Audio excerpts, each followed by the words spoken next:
Film کی شروعات میں ہم دیکھتے ہیں ڈیبی نام کی ایک لڑکی کو جسے اپنے گھر میں صفائی کرتے ہوئے ایک اویجا بورڈ ملتا ہے، جسے دیکھتے ہی اسے اپنے بچپن کے دن یاد آ جاتے ہیں جب اس نے اپنی فرینڈ لین کے ساتھ مل کر اس اویجا بورڈ کے ساتھ کھیلنا شروع کیا تھا۔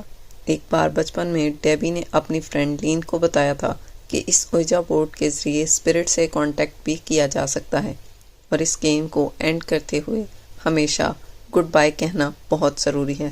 ابھی وہ اس بورڈ کو دیکھ ہی رہی تھی کہ اسے لین کی کال آ جاتی ہے۔ لین اسے ملنے سے پہلے اس نے اس اویجا بورڈ کو جلایا اور خود باہر آ گئی۔ باہر لین اس کا انتظار کر رہی تھی کہ وہ دونوں مل کر فٹ بال میچ دیکھنے کے لیے جائیں گے، لیکن ڈیبی یہ کہہ کر منع کر دیتی ہے کہ ابھی میرے پیرنٹس گھر پر نہیں ہیں، کچھ ہی دیر میں وہ واپس آ جائیں گے، میں آج تمہارے ساتھ نہیں جا سکتی لین، ہم صبح ملیں گے۔ لین اس کی بات مان لیتی ہے اور اپنے گھر چلی جاتی ہے۔ ڈیبی اسے گڈ بائی کہتی ہے اور گھر کے اندر واپس آ جاتی ہے۔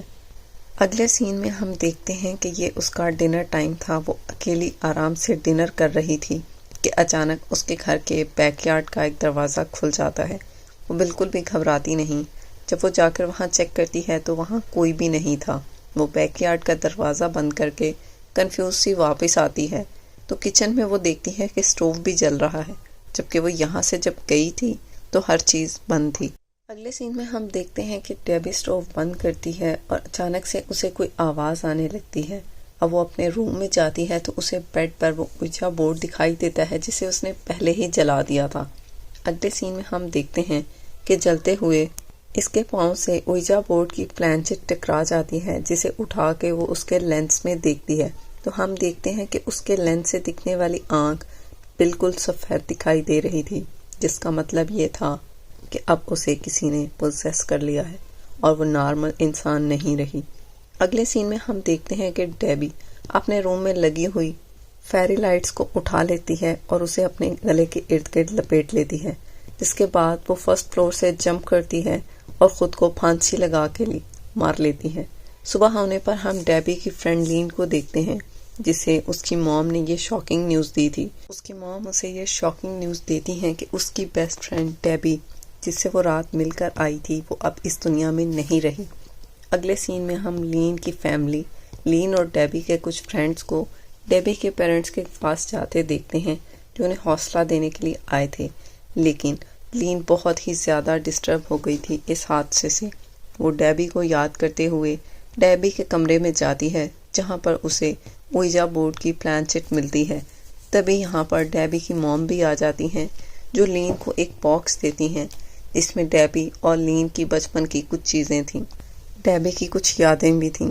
لین انہیں لے کر اپنے گھر آ جاتی ہے اور دیکھتی ہے اس کے اندر کافی ساری ان کی پرانی پکچرز تھیں، ان کے فرینڈشپ بینڈز بھی تھے اور کچھ ویڈیوز بھی تھیں جنہیں دیکھ کر لین پوری رات ڈیبی کو یاد کرتے ہوئے گزار دیتی ہے۔ نیکسٹ سین میں ہم دیکھتے ہیں کہ اگلے دن جب لین اسکول گئی تو اس نے اپنے فرینڈ سے شیئر کیا کہ ڈیبی کے مرنے کے بعد ایسا ہی لگتا ہے جیسے ڈیبی مری نہیں ہے، وہ میرے کہیں آس پاس ہی ہے، مجھے لگتا ہے جیسے وہ مجھے کچھ کہنا چاہتی ہے، میں اس سے بات کرنا چاہتی ہوں اور بات کرنے کا ہمارے پاس ایک ہی طریقہ ہے، وہی اویجا بورڈ۔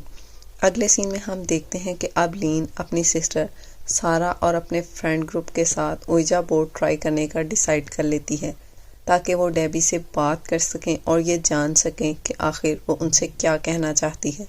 یہ لوگ اس گیم کو ڈیبی کے گھر پر ہی کھیلنے کا ڈیسائیڈ کر لیتے ہیں کیونکہ ڈیبی کے وہاں پر ہونے کے چانسز بہت ہی زیادہ تھے۔ اب لین جا کر اس کے روم سے اویجا بورڈ اور پلانچٹ اٹھا کر لاتی ہے، جس کے بعد یہ سب لوگ گیم کھیلنا سٹارٹ کرتے ہیں۔ سبھی اپنی اپنی فنگرز پلانچٹ پر رکھتے ہیں۔ یہ لوگ سب سے پہلے سوال کرتے ہیں کہ اگر ہمارے علاوہ کوئی بھی چیز یہاں ہے تو وہ ہمیں اپنی موجودگی کا احساس دلائے۔ پہلے تو کچھ بھی نہیں ہوتا، لیکن کچھ ہی منٹ بعد ایک دم سے پلانچٹ یس پر موو ہو جاتی ہے، اس کا مطلب یہ تھا کہ کوئی یہاں پر ہے۔ بعد پلانچٹ موو کرتے ہوئے ہائی فرینڈز بناتی ہے، یعنی جو کوئی بھی یہاں پر تھا وہ ان سب کو کہہ رہا تھا ہائی فرینڈز۔ اگلے سین میں ہم دیکھتے ہیں کہ وہ سب سوال کرتے ہیں کہ تم کون ہو۔ اب پلانچٹ ڈیپر موو ہوتی ہے جسے انہیں لگتا ہے کہ وہ ڈیبی ہی ہے۔ وہ ڈیبی سے اپنے دل کی باتیں کرنا شروع کرتے ہیں اور اسے بتاتے ہیں کہ وہ اسے بہت یاد کرتے ہیں۔ اس کے بعد یہ لوگ گڈ بائی کر دیتے ہیں اور پھر پلانچٹ بھی دوبارہ سے گڈ بائی پر آ جاتی ہے، جیسے وہ اسپرٹ بھی ان سے گڈ بائی کہہ رہی ہو۔ گڈ بائی پر آتے ہی ان کے گھر کی لائٹ چلی جاتی ہے اور یہ لوگ بہت زیادہ حیران ہو گئے تھے کہ ایک دم سے لائٹس کیسے چلی گئیں۔ لین اور اس کے دو ساتھی موبائل کی فلیش لائٹ لے کر مین سوئچ چیک کرنے کے لیے جاتے ہیں۔ لین اس ٹائم چلتے ہوئے جب کچن کے پاس سے گزری تو دیکھتی ہے کہ وہاں سٹوو چل رہا تھا، جبکہ اس نے سٹوو بند کیا ہی تھا کہ اس کے آگے جانے والا پیٹ ایک دم سے چلا اٹھ جاتا ہے۔ اس کے سامنے ایک آئینہ تھا۔ یہ سب جب اس کے پاس آئے تو انہوں نے پوچھا کہ تمہیں کیا ہوا؟ پیٹ انہیں بتاتا ہے کہ میں نے ابھی شیشے میں کسی کا سایہ دیکھا، تبھی کسی نے مجھے پیچھے سے دھکا دیا، میرا ہاتھ شیشے پہ لگا اور میں زخمی ہو گیا، اس لیے یہ سب ڈر کر فوراً اس گھر سے باہر نکل آتے ہیں اور اپنے اپنے گھر کو جانے کے لیے روانہ ہو جاتے ہیں۔ اگلے سین میں ہم دیکھتے ہیں کہ اس دن کے بعد سے ہر ایک کے ساتھ عجیب و غریب کام ہونا شروع ہو جاتے ہیں۔ اگلے سین میں ہم دیکھتے ہیں کہ ان کا ایک دوست ٹریور کہیں جا رہا تھا تو ایک دم سے اس کے سامنے ایک ٹرالی آ جاتی ہے جس سے اس کا ایکسیڈنٹ ہوتے ہوتے بمشکل بچا تھا، اور اچانک سے اس کے سامنے دیوار پر ہائی فرینڈز لکھا ہوا آیا۔ دوسری طرف ان کی دوسری دوست ایزابل جب اپنے گھر جانے لگی تو اسے اپنے گھر پر ہائی فرینڈز لکھا نظر آتا ہے، یہاں تک کہ پیٹ کو بھی اپنی ٹیکسی پر ہائی فرینڈز لکھا ہوا نظر آتا ہے۔ یہاں لین کو بھی اپنے گھر پر اپنے لیپ ٹاپ پر ہائی فرینڈز لکھا نظر آیا تو وہ بہت ہی زیادہ پریشان ہو گئی۔ صبح جب یہ سب اسکول میں ملے تو ان سب نے اپنے ساتھ ہونے والے ان انسیڈنٹس کو آپس میں شیئر کیا، اور انہوں نے یہ بات کی کہ انہیں لگتا ہے کہ ڈیبی شاید ان سے کچھ کہنا چاہتی ہے، اس لیے وہ ڈیسائیڈ کرتے ہیں کہ جلد ہی اوجا بورڈ والی گیم کو دوبارہ کھیلیں گے تاکہ وہ دوبارہ سے ڈیبی سے بات کریں اور جان سکیں کہ آخر وہ کیا کہنا چاہتی ہے۔ اب یہ ڈیسائیڈ کرنے کے بعد رات کو دوبارہ سارے ڈیبی کے گھر آتے ہیں۔ اسی ڈائننگ ٹیبل پر یہ لوگ دوبارہ سے اوجا بورڈ سیٹ کرتے ہیں اور اپنی فنگرز رکھ کر بیٹھ جاتے ہیں۔ سب سے پہلا سوال انہوں نے یہ کیا کہ ڈیبی اگر تم ہمارے پاس ہو تو ہمیں کوئی ہنٹ دو، اور اتنا کہتے ہی ان کے سامنے والی چیئر سرک جاتی ہے۔ یہ لوگ گھبراتے نہیں۔ اب وہ دوسرا سوال کرتے ہیں کہ کیا تم ڈیبی ہی ہو، اور پلانچٹ ایک دم سے نو کی طرف موو ہوتی ہے۔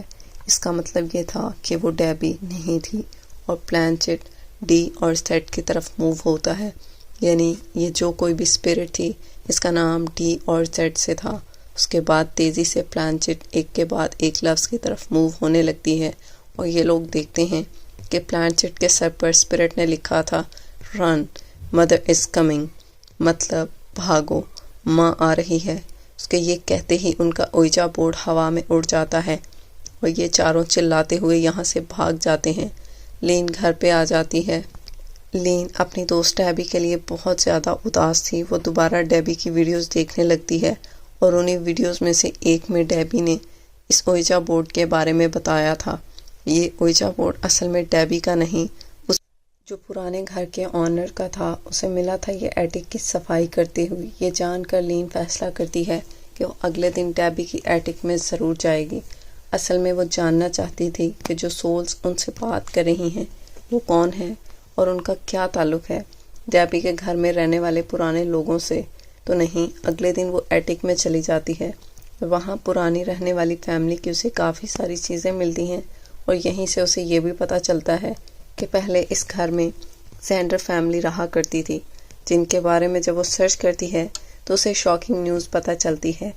اس فیملی میں 3 عورتیں تھیں، ایک مدر اور 2 بیٹیاں، جن میں سے ایک کا نام تھا ڈورس اور دوسری کا نام تھا پولینا۔ یہاں پر جو کچھ بھی ہو رہا تھا وہ بالکل بھی نارمل نہیں تھا۔ چھوٹی بہن ڈورس ایک عجیب طریقے سے اپنے گھر سے غائب ہو گئی تھی، اور پوری دنیا سے آج تک اس کے بارے میں کوئی معلومات نہیں ملی، جبکہ اس کی بڑی بہن پولینا کو اس کے موم کے مرڈر کے جرم میں گرفتار کر لیا گیا تھا، اور جب اسے رہا کیا گیا تو اسے مینٹل ہاسپٹل میں چھوڑ دیا گیا۔ اب لین پولینا سے ملنے کا فیصلہ کرتی ہے تاکہ وہ جان سکے کہ آخر اس گھر میں ہو کیا رہا ہے۔ وہ پولینا سے ملتی ہے اور ان سے یہ جاننے کی کوشش کرتی ہے کہ آخر اس گھر میں ایسا کیا ہے جس نے ان سے بات کی، تو پولینا اپنی فیملی کے بیک گراؤنڈ کے بارے میں بتاتی ہے کہ اس کی موم اصل میں ایسے بہت سے اسپرچول ریچولز کیا کرتی تھیں جن سے وہ اسپرٹ سے کانٹیکٹ کر پاتی۔ ایک وقت میں وہ یہ سب اپنے ہسبینڈ سے بات کرنے کے لیے کرنا چاہتی تھیں۔ ایک ایسا میڈیم چاہیے تھا جو اسپرٹس کی آواز ان تک پہنچا سکے، اس لیے اس کی موم نے ڈورس کو، مطلب اپنی چھوٹی بیٹی کو، ان اسپرٹس کے ساتھ کانٹیکٹ کرا دیا، اور پھر اسپرٹس نے اس کی آواز لی اور بولنے لگی۔ اسپرٹس کی آوازیں پہلے تو اس کی موم کی بہت مدد کرتی تھیں، لیکن پھر ایک دن یہ آوازیں آؤٹ آف کنٹرول ہو گئیں۔ اس کی موم جب ان آوازوں پر کنٹرول نہیں کر پائیں تو انہوں نے یہ ڈورس کے ہونٹ ہی سل دیے تاکہ ڈورس کبھی کچھ بول ہی نہ سکے اور ان کا اسپرٹ سے کنیکشن نہ بن سکے۔ لیکن ان کے ایسا کرتے ہی وہاں بہت کچھ غلط ہو گیا۔ ڈورس عجیب طریقے سے غائب ہو گئی اور آج تک اس کا کچھ بھی پتہ نہیں چلا۔ اب پولینا لین کو بتاتی ہے کیونکہ تم نے وہ اویجا بورڈ یوز کیا ہے، اس لیے تمہارا اور ڈورس کا ایک کنیکشن بن گیا ہے۔ ہو سکتا ہے تمہیں ڈورس کی لاش مل جائے جو باقی سب کو نہیں ملی۔ وہ ڈورس کو اپنے گھر میں بنے ایک بیسمنٹ کے کمرے کے بارے میں بتاتی ہے جو خفیہ تھا اور کسی کو بھی اس کے راستے کے بارے میں نہیں پتا تھا۔ بولینا کو لگتا تھا کہ اس کی بہن کی لاش وہاں ہو سکتی ہے۔ بولینا بتاتی ہے کہ ان سب چیزوں کو ختم کرنے کا بس ایک ہی طریقہ ہے کہ تم جا کر ڈورس کی لاش کو ڈھونڈو اور اس کے ہونٹوں کو کھول دو، جس کے بعد وہ آزاد ہو جائے گی اور تم لوگ بھی ان ساری چیزوں سے آزاد ہو جاؤ گے۔ لین گھر آ کر یہ ساری باتیں اپنے دوستوں کو بتاتی ہے۔ سبھی لوگ ڈرے ہوئے تھے، وہ اپنے آپ کو کسی بھی مشکل میں نہیں ڈالنا چاہتے تھے، اس لیے انہوں نے یہ ڈیسائیڈ کیا کہ وہ پولینا کے کہے کے مطابق کام کریں گے، ڈورس کی لاش کو ڈھونڈیں گے اور اس کے ہونٹ ہی کاٹ دیں گے تاکہ پھر سے سب کچھ نارمل ہو جائے۔ بارے میں پولینا نے بتایا تھا۔ اس بیسمنٹ میں جاتے ہی ان سب کے ساتھ بہت کچھ عجیب ہوتا ہے۔ بیسمنٹ کے اندر جاتے ہی لین کے علاوہ سب کے اوپر کسی نے حملہ کر دیا تھا اور وہ سب کے سب بے ہوش ہو جاتے ہیں۔ یہ اصل میں ڈورس کی موم تھیں جن کی بھی موت یہیں پر ہوئی تھی۔ لین اس لیڈی سے بچتے ہوئے آخر اس جگہ تک پہنچ جاتی ہے جہاں پر ڈورس کی لاش تھی اور اس کے ہونٹ ابھی بھی سلے ہوئے تھے۔ لین نے جلدی سے اس کے ہونٹوں کو کاٹ دیا اور یہاں سے اس کی سول آزاد ہو گئی اور اس دنیا سے ہی اپنی سولز والی دنیا میں گئی۔ ایک مصیبت تو ختم ہوئی لیکن وہ یہ نہیں جانتے تھے کہ اس مصیبت کو ختم کرتے ایک انہوں نے بہت بڑی مصیبت اور مول لے لی۔ ڈورس کے ہونٹ کاٹنے کی وجہ سے ڈورس کی سول کو آواز مل چکی تھی اور وہ پہلے سے بھی زیادہ طاقتور ہو گئی۔ اس بات کا اندازہ انہیں اس ٹائم تو نہیں ہوتا لیکن اگلے دن ہوتا ہے جب بیٹ کو ڈورس نے پوزیس کر لیا اور اس کے ہونٹ سی دیے بالکل ویسے جیسے اس کے خود کے ہونٹ سلے تھے اور وہ اسے مار ڈالتی ہے۔ لین کو جیسے ہی اس بات کا پتہ چلتا ہے وہ پولینا کے پاس جاتی ہے یہ سب جاننے کے لیے کہ آخر یہ سب کیا ہو رہا تھا۔ جیسا اس نے کہا تھا اس کے مطابق انہوں نے سب کیا، لیکن اس کے باوجود ان کا ایک دوست کیسے مر گیا؟ بالکل اسی طرح اس کا منہ کیوں سلا تھا جیسے ڈورس کا منہ سلا تھا؟ تب پولینا اس کی بات سن کر پاگلوں کی طرح ہنسنے لگتی ہے اور کہتی ہے میں نے تو بس ایک کھیل کھیلا تھا اپنی بہن کو چھڑوانے کے لیے، تم نے اس کا منہ کھول دیا جس سے اب وہ آزاد ہو گئی، اب وہ آ رہی ہے اور تم سب کو مار ڈالے گی۔ لین بہت زیادہ پریشان ہو جاتی ہے، وہ تو پوری طرح پھنس گئی تھی۔ وہ اپنی بہن سارا سے یہ بات ڈسکس کرتی ہے اور اس کے بعد وہ اپنی گرینڈ ماں سے ان چیزوں کا حل مانگنے کے لیے جاتے ہیں۔ وہ اپنی ساری سٹوری جب سے یہ سب سٹارٹ ہوا تھا دادی ماں کو بتاتی ہیں اور ان سب کی جان خطرے میں ہے، وہ سب ان ساری چیزوں سے نکلنا چاہتے ہیں۔ اب ان کی گرینڈ ماں ان سے کہتی ہیں کیونکہ اس اویجا بورڈ کا اور ڈورس کا تعلق ہے آپس میں، تو ڈورس کی باڈی اور اویجا بورڈ کو ایک ساتھ جلانے سے یہ سارے کنیکشن ختم ہو جائیں گے اور تم لوگ آزاد ہو جاؤ گے اور سب کچھ پھر سے نارمل ہو جائے گا۔ دوبارہ سارا، لین اور ٹریور ایک مشن پر نکلتے ہیں۔ یہ لوگ ڈیبی کے گھر کے بیسمنٹ میں آئے تھے اپنی گرینڈ ماں کے کہے ہوئے کام کو کرنے کے لیے، لیکن یہاں آنے سے پہلے ہی ڈورس نے سب سے پہلے ٹریور کو پوزیس کر لیا اور اسے مار ڈالا، جس کے بارے میں لین اور سارا کو پہلے سے پتہ نہیں چلا۔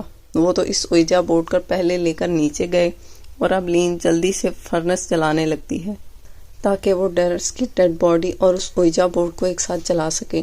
لیکن پیچھے سے ہم دیکھتے ہیں کہ ڈورس نے سارا کو پکڑ لیا اور اسے خفیہ کمرے میں لے جانے لگی تھی جہاں پر اسے مارا گیا تھا۔ اب سارا ہونٹ سینے ہی والی تھی کہ اس سے پہلے سارا مرتی اور اسے کچھ ہوتا۔ لین کے ذہن میں ایک آئیڈیا آتا ہے، وہ یہاں بیٹھے بیٹھے اویجا بورڈ گیم کھیلنے لگتی ہے کیونکہ وہ جانتی تھی اس گیم کے ذریعے آس پاس کی سول کو ان کے پاس آنا ہی پڑے گا۔ اس کا یہ پلان کام بھی کرتا ہے اور اس کے یہ گیم سٹارٹ ہوتے ہی ڈورس بھی آ جاتی ہے۔ ڈورس اس گیم کو ختم کرنا چاہتی تھی، اس لیے وہ فوراً اویجا بورڈ کی پلانچٹ کو گڈ بائی کی طرف لے جانے کی ٹرائی کرتی ہے، جہاں پر لین پوری طاقت سے اسے ایسا کرنے سے روک رہی تھی، لیکن آخر تھی تو وہ ایک لڑکی، کیسے وہ کسی سول کا مقابلہ کر سکتی تھی۔ تبھی یہاں پر اس کا ساتھ دینے کے لیے اس کی دوست ڈیبی کی سول آ جاتی ہے اور یہ لوگ دونوں طرف سے زور لگانے لگتے ہیں کہ پلانچٹ گڈ بائی کی طرف نہ جائے۔ جس وقت یہ لوگ آپس میں پلانچٹ کو لے کر لڑائی کر رہے تھے، پیچھے سے سارا اٹھ کر جلدی سے ڈورس کی لاش کو فرنس میں پھینک دیتی ہے اور اسی ٹائم لین بھی اویجا بورڈ کو اٹھا کر فرنس میں پھینک دیتی ہے۔ ان دونوں کے ایسا کرتے ہی، یعنی ایک ساتھ اویجا بورڈ اور ڈورس کی لاش کو جلاتے ہوئے اسے ختم کر دیتے ہیں اور ڈورس کی اسپرٹ اس دنیا سے چلی جاتی ہے۔ یہ لوگ اپنے مشن میں کامیاب تو ہو گئے تھے، لیکن انہیں اپنے دوستوں کو کھونے کا بہت ہی غم تھا۔ اپنے 3 دوستوں کی بے گناہ موت کا افسوس انہیں زندگی بھر رہنے والا۔ کہانی کے پوسٹ پیڈ سین میں ہمیں دکھایا جاتا ہے کہ لین جب اپنے کمرے میں تھی تو اسے پلانچٹ ملتی ہے اپنے کمرے میں، جسے اٹھا کر وہ اس کے لینس میں دیکھتی ہے تو ہمیں اس کی آنکھ بالکل نارمل انسانی آنکھ کی طرح دکھائی دیتی ہے۔ اس کا مطلب تھا کہ ساری ایول چیزیں اب ختم ہو چکی ہیں، اور اس کے ساتھ ہی یہ مووی یہیں پر اینڈ ہو جاتی ہے۔